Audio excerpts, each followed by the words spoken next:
This was probably the most valuable thing I ever learned. You look where your eyes go. Look forward, don't turn around. But isn't that a metaphor for everything? Wherever you set your point of reference on, your mental attention, your focus, that is where you're going. How are you going to have a positive life from negative thoughts? You can't. I had some tantrums of saying, I can't do this is too hard. When I was a kid and comparing myself to everyone else and saying, I can't do it, I'll never be able to do that. My parents always sat me down and said, look, Nick, yes, there are things that you can't do, but don't say I can't do it. Ask yourself, how can I do it? You know, there's ways around it. You can get from one side of the mountain to another, but you don't just have to walk over it. Maybe you can go underneath it or around it, or there's always ways in achieving the same goal. The way that I've achieved in my life doesn't always look the same for everyone else.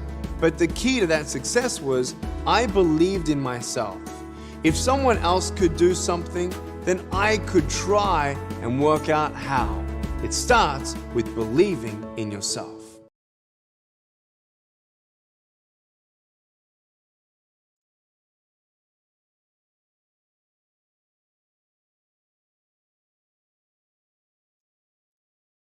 Hey, welcome everyone. Let me make sure the mic's working. It looks like it is. Welcome everyone to episode number 163 of the State of Fitness. Today is March 15th, 2023. Thank you so much for joining me, and really do hope you're doing well. If this is your first time joining me here, welcome. I'm David Greenwalt. I'm the founder of Leanest Lifestyle University. At LLU, that's Leanest Lifestyle University for short, of course. At LLU, we help people from every walk of life to live their best lives in the body and with the fitness they desire. And we do it with a combination of decades of both evidence and experience-based strategies. Okay, so for first-timers, each Wednesday on these States of Fitness, I discuss anything weight management, health, or fitness-oriented, anything that's top of mind for the week. This State of Fitness is my 163rd in a row since February 5th, 2020. So if you haven't subscribed to the YouTube channel and you like what you're seeing or like what you see by the time we get to the end, please like and subscribe so that we can keep you in the loop. So let's start off as we normally do by taking a snapshot of some of our top performing students this week. So let's see what happens here. What's going on? Okay. Looks like that is okay. All right. So I want to make sure that formatting was holding. Very good. So in this first shot, we've got top students for average points on campus. With our system, we score the behaviors on campus because we know what's important, what can be scored, what should be scored, and those scores do translate into the offline behaviors. So the online behaviors are scored and it translates into the offline behaviors. Maximum points in a day is 149 someone can earn unless they hit their goal, in which case they can get a 10-point bump and get to 159, which is one of the reasons you see Nikki up top there with an average of 150 points for the day, or for the week, I mean, when the max is normally 149. She also hit a goal, had very high scores throughout the week. Boom, right at the top. So all of these students averaged at least 100 points. That's why they're on this list, 100 points per day. Congratulations, everyone, and special congrats to Nikki for having a perfect, even a little bit better than perfect, 150 average for the week. All right, so this one is pounds lost in the last 6 weeks. All of these students have lost at least 8 pounds in the last 6 weeks. Got a nice group going there. Really, really good job, everyone. And the top 5 students this week for pounds lost in the last 6 weeks are Laura at 12.6, Renee at 13.1, Aaron at 15.8, Matthew at 19, and Mark at 20.3 pounds gone. Excellent work, everyone.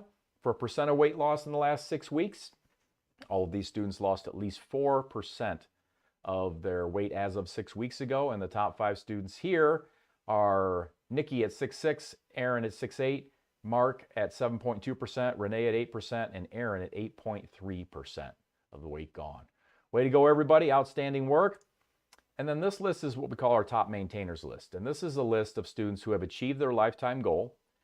They are still current members. They're active with us. And they have maintained within 10 pounds of their lifetime goal for the number of days you see in the days column, and they've kept off the amount of weight you see in the weight loss column. We have students that are in the single digits as far as what they've kept off, because that's what they wanted to lose when they came in. We have students that have kept off all the way up to Debbie at 145.7 pounds that she's kept off for 1,018 days. So the way the color scheme works is the students in green have kept their weight off for at least a year, 365 days. So we highlight them. They are master's candidates. The students in orange have earned their master's, which means they've kept their weight off for at least 2 consecutive years, which is at least 730 days. And they are master's candidates until they have hit the 2-year mark. The students in blue have hit the 4-year mark, and they are full-fledged PhD recipients, which is the highest award we give here at LLU. So outstanding work, everyone. These students truly exemplify what really everyone who comes to me comes here for. They want to lose the weight one more time for the last time. No one wants to lose it and regain it, and everything we do is about getting it off and keeping it off. Continue to try to work on that. Continue to try to get better in any area that helps us do that for our students. Okay? So, let me go here again. That looks okay.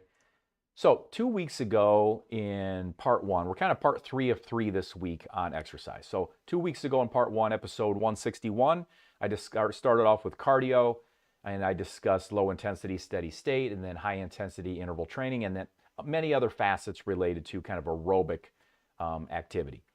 Last week in episode number 162, I went into the strength training part of things, and I discussed everything from the basics, the importance of doing resistance training, strength training, what strength training is, the importance of it, and also not relying on just cardio for your exercise is going to be best. Nothing is going to substitute for strength training with regard to keeping or adding muscle. No amount of cardio will. So went into all that. Also covered in that episode 162 the 7 strength patterns that everyone should plan to have in their strength training program. And then I included an 8th one too, which I just kind of said are complexes. Go look at episode number 162 if you haven't, or review it, and that'll fill you in on strength and those topics. This week in part 3 of 3, I want to discuss recommendations for how much total exercise in a week makes sense for both active fat loss periods and maintenance. And then also some ideas for how to meet the recommendations. And once we got out of exercise, I've got a number of topics that are just kind of sitting on the back burner that I'm going to bring out for episode number 164, and we'll rock and roll with that next week. All right? So here we go. So according to the Department of Health and Human Services, and pretty much every scholarly body making official recommendations on exercise, the standard guideline for adults for exercise is at least 150 minutes of moderate intensity activity and 2 days of muscle strengthening per week. So at least 150 minutes of moderate intensity activity and 2 days of muscle strengthening. Now the 2 days of muscle strengthening do count towards the 150, okay? Well, actually, I'm sorry, it's 150 minutes of moderate intensity aerobic activity and 2 days. So it is separate from the 150 of aerobic. Sorry about that. In the latest edition of the Physical Activity Guidelines for Americans put out by the Department of Health and Human Services, they state, quote, some need more physical activity than others to maintain a healthy body weight, to lose weight, or to keep weight off once it has been lost. Many people need more than the equivalent of 150 minutes of moderate intensity activity a week to maintain their weight. So there's a recognition that many need more than the 150 minutes of moderate intensity activity, and that's just to maintain weight. And as a reminder, for many it'll be a reminder, but let's look at what the government says about for those who want to lose weight or keep a significant amount of weight off. They go on to say, quote, people who want to lose a substantial amount of weight, more than 5% of body weight, and people who are trying to keep a significant amount of weight off once it has been lost may need to do more than 300 minutes of moderate intensity activity a week to meet weight control goals. These recommendations are the basics. I want to make sure I'm clear on that. These are the basics. This is from the government. None of these recommendations are about turning anyone into a fitness freak, podium champion, or an Olympian. It'll take a lot more effort and time to become any of those. So it's the basics of what is needed to achieve wellness and or to get to and live at a healthy weight. So before I give you a goal to shoot for, I want to say this. if you're in action for fat loss, I want to first say this. Start where you are. Use what you have. Do what you can. And wherever that is, it's fine. This is our member Debbie, who's kept off over 145 pounds for more than 1,000 days. Her home was destroyed when power was cut due to local fires. Then when power was restored, pipes burst and water flooded her home for 3 days before they could get in and stop it. She and her husband have been living in a small trailer on her property while her home gets rebuilt. It is being rebuilt. It's all good, but they're living in a trailer. That's what you're seeing Debbie in. She's doing this workout that I recently gave her and a number of other people in our program. She isn't just starting, of course. She's already lost 145 pounds and keeping it off for over 1,000 days. But the principle is the same. She's using what she has. Minimal equipment. 1 dumbbell. She's doing what she can. Where she's at. Deb, thanks so much for sharing this video and showing us all what can be done, and in so many ways. So as the video, or as the slide says, she's doing thrusters, single arm dumbbell thrusters, she's jogging in place and doing bicycles, which were part of the workout that I gave. Doesn't take much, okay? So get with me or hack together.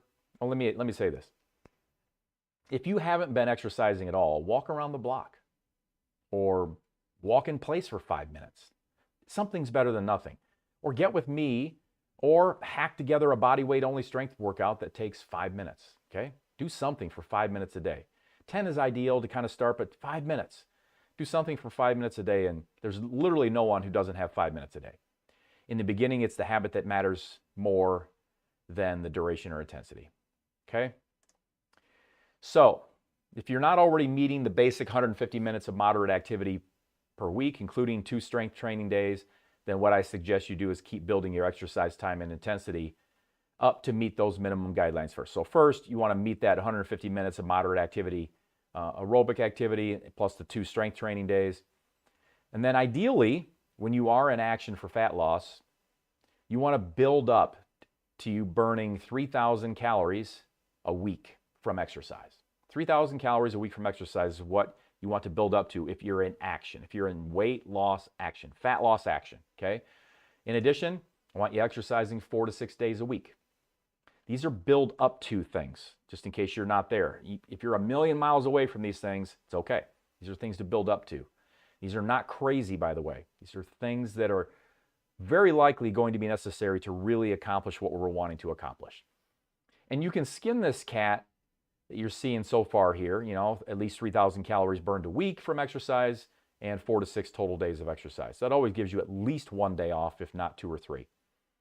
And you can skin this cat by burning 500 calories a day, 6 days a week, or you can do 750 calories 4 days a week, okay? So it's not crazy. Secondly, I want you to get in, this is, again, things to strive for. I want you to get in at least 2 strength training days a week, or probably better said, at least 60 minutes of strength training a week, RT a week, spread out over at least 2 days.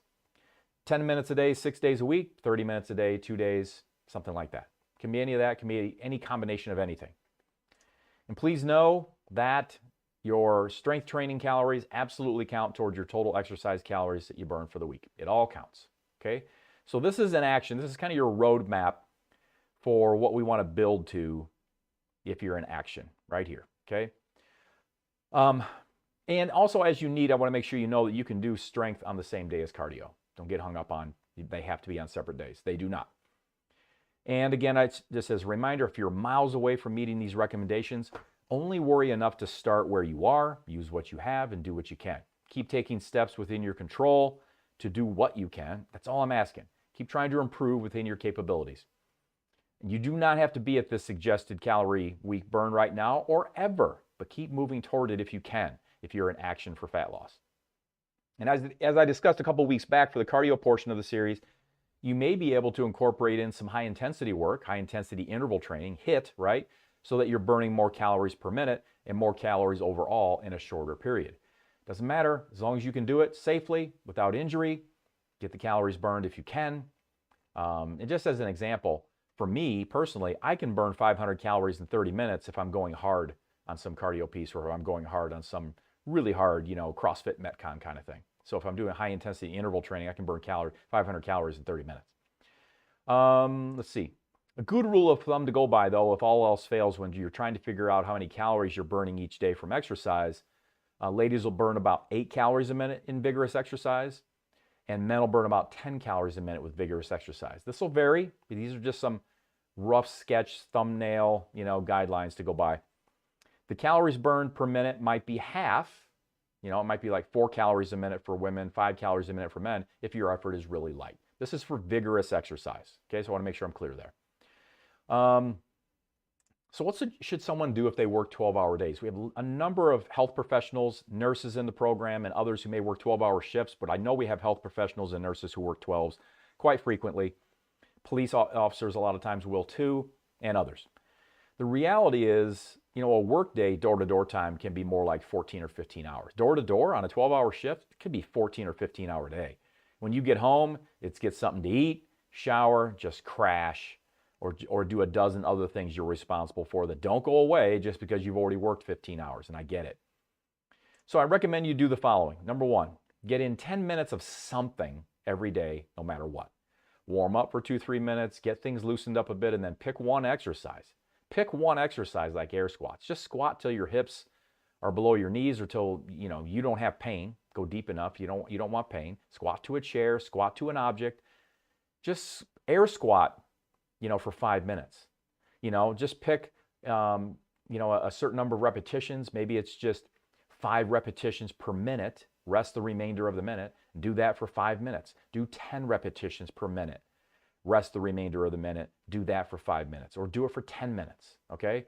You can group 3 exercises together, and I've talked about that before. Kind of a starter exercise, beginner routine can be air squats, push-ups, and sit-ups, or air squats, push-ups, and crunches, or air squats, sit-ups, air squats, push-ups, and any core exercise that you can do. Push-ups can be on your knees. They can be against a wall. You can literally pick one exercise. You can do multiple body weight exercises, something you'll do or can do for 10 minutes, okay? 12-hour shifts, we're still talking about that. So what you're going to have to do is get in 90-plus minutes of exercise on your days off. Yeah, your off work days are going to include quite a bit of exercise time. Don't shoot the messenger. I didn't make the rules. I just know what they are. None of us gets to defy them. I want you to know what the rules are so you can win this battle once and for all, so you can get to that maintainers list that I showed at the top of the program here. So about those 90-minute days on your days, on your days off, you can split it up into a couple of 45-minute sessions or knock it out all at once. We can't escape the exercise should be gotten in one way or another. It just has too many benefits: the calorie burn, the mental, the physical, you name it. Your days off from work are going to be your best bet for getting in these long days if your work day door-to-door time is 14 or 15 hours. But no matter what, get in at least 10 minutes of something every day. Please hear me when I say this next sentence again. The habit is far more important than the intensity unless you're training to compete. The habit is far more important than the intensity. Yeah, but it's only 10 minutes. Well, avoid the all or nothing mindset for sure. All or nothing. If I can't exercise an hour a day, 5 days a week, and I can't do it intensely, I'm screwed, so why even do anything? Well, that's exactly the wrong mindset to have. But I do get it. But even so, we need to change it. Get away from all or nothing. 10 minutes is better than nothing. It is better, and it is the habit that is more important if you aren't doing anything. So instead, do something. Again, that 10-minute timer on your long work days. Do it before you shower, before work. And in 10 minutes, warm-up included, you are done for exercise for the day. Let me briefly mention the aspect of striving to get in 10,000 steps a day too. It's a fine goal. There are so many positive benefits to walking. There really are. Here's my suggestion. If you've got the time and inclination to get in your 10,000 steps, great. I am totally on board with 10,000 walking steps a day. There's a tremendous number of benefits from walking. But if you're getting in 6,000 steps a day and time is short, would I rather you try and hit 10,000 steps, or would I rather you take the 40 minutes that it'll typically take for you to walk the additional 4,000 steps between 6,000 and 10,000, and instead take those 40 minutes and buy, prep, and plan your food? Which would I rather you do? Go the additional 4,000 steps, go the additional 4,000 steps when time is short, or buy, prep, and plan your food in that time. No question. Take the 40 minutes or so you'll save by not adding another 4,000 steps beyond your 6,000 and get your food in line. You're going to get far more fat loss bang for your buck for doing so.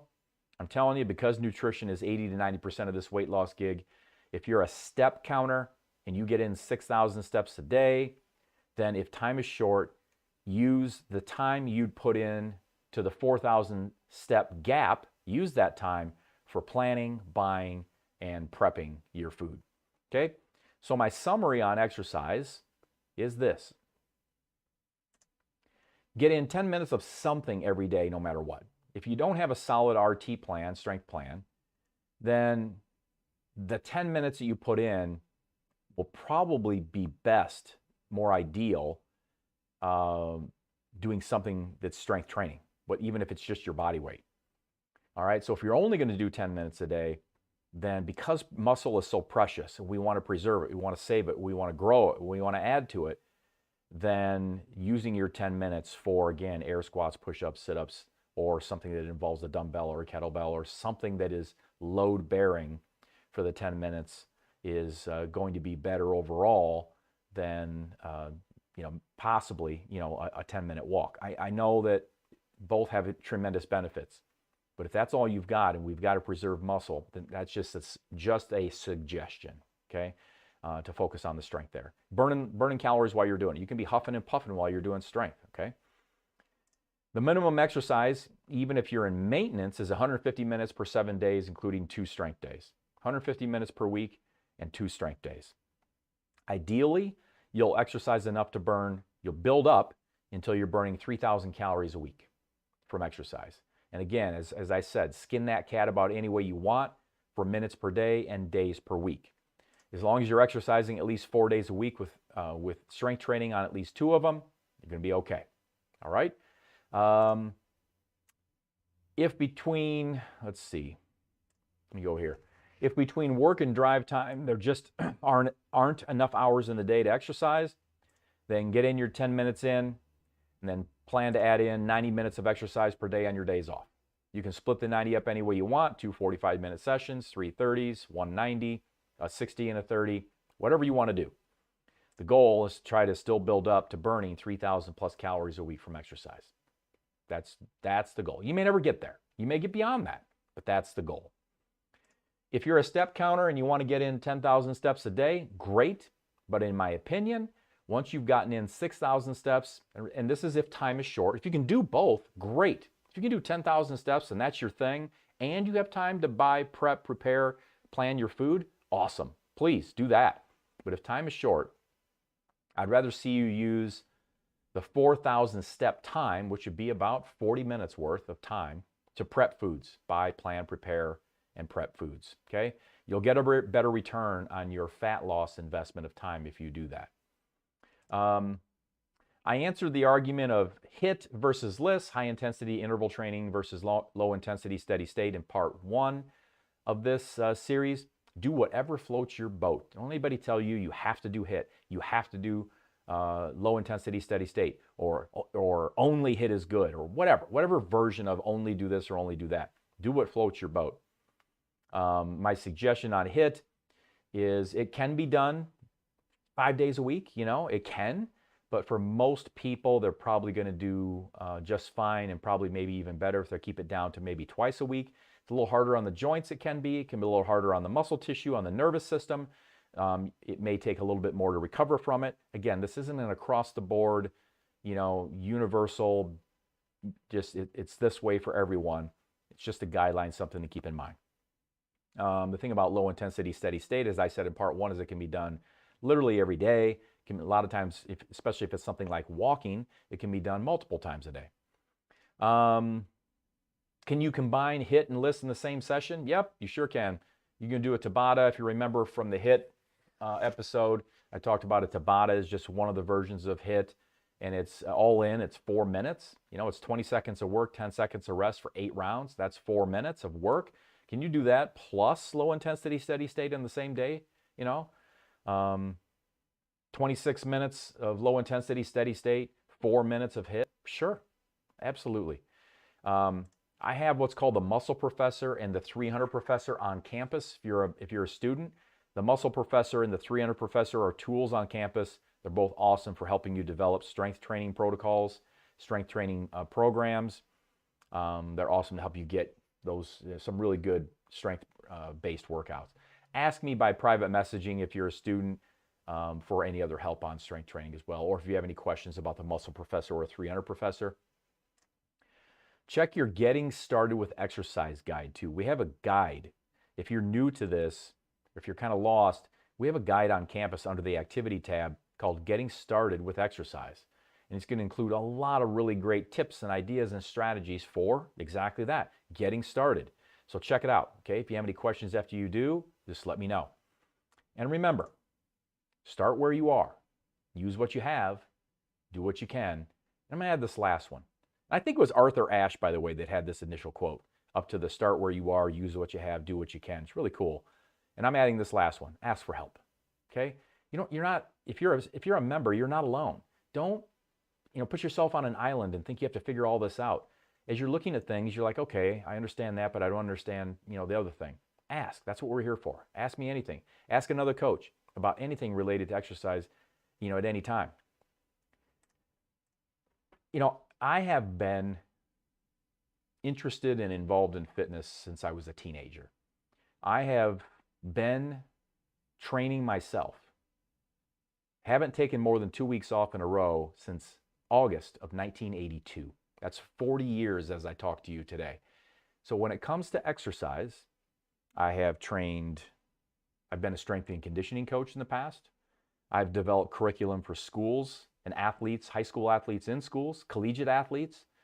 I have programmed, I have coded, I have studied, read, trained myself, trained others in preparation for all kinds of sports and bodybuilding and physique and powerlifting, you name it. So please ask it when it comes to training, when it comes to exercise. If you have a coach, awesome. I encourage you, please, stick with your coach because I know that relationship is very strong. I'm not trying to take anyone from their coach. If you have that, that is awesome. We at LLU as coaches love it if you have a coach. Speaking more, on this, please ask me for the people who don't, for people who aren't necessarily following an in-person training protocol. So if you belong to a gym, you go to a CrossFit or whatever, awesome. If that's and that's your workout every single time you go, I know you have a coach. It's always a group setting, most times it's going to be a group setting. There's going to be a coach on site. That is awesome. We love that. Keep doing that. But if you are lost, if you are having to do some of this alone or all of it alone or on your own, or if you have questions beyond your coach or whatever, feel free anytime. Ask me, okay? No matter how crazy busy you are, and I know just about everybody is to some degree, no matter what physical aches, pains, limitations you have, you can do something. There's always a way. I always say that. There's always a way to get it done. There's a way to scale it. There's a way if you've got it, you've got a bum right wing. There's a way to scale it. There's a way to get it done. No matter what it is, no matter what's going on, there's a way to get it done. I'm time constrained. We can figure out a way to make it happen. I've got an injured knee. We can figure out a way to go upper body. I've got an injured elbow. We can figure out a way to go lower body, or just use your left arm and only the lower body. Whatever. There's always a way.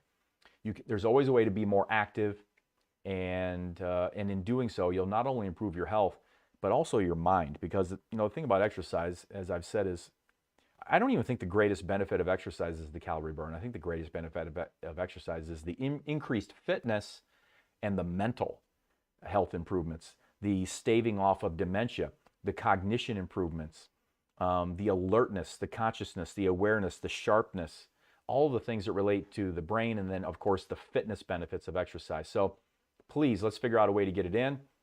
And there's always a way. I don't care what the schedule is. Don't care what the limitation is. There's always a way. Get with me. We'll figure it out. So that is a wrap for this week's State of the Class. New students, everyone, have questions, reach out. If you're not a student, reach out, ask a question. Let me know if you have any questions about the program. Until next time, let's focus on what we want. Let's be grateful for what we already have. And remember, it's all happening perfectly.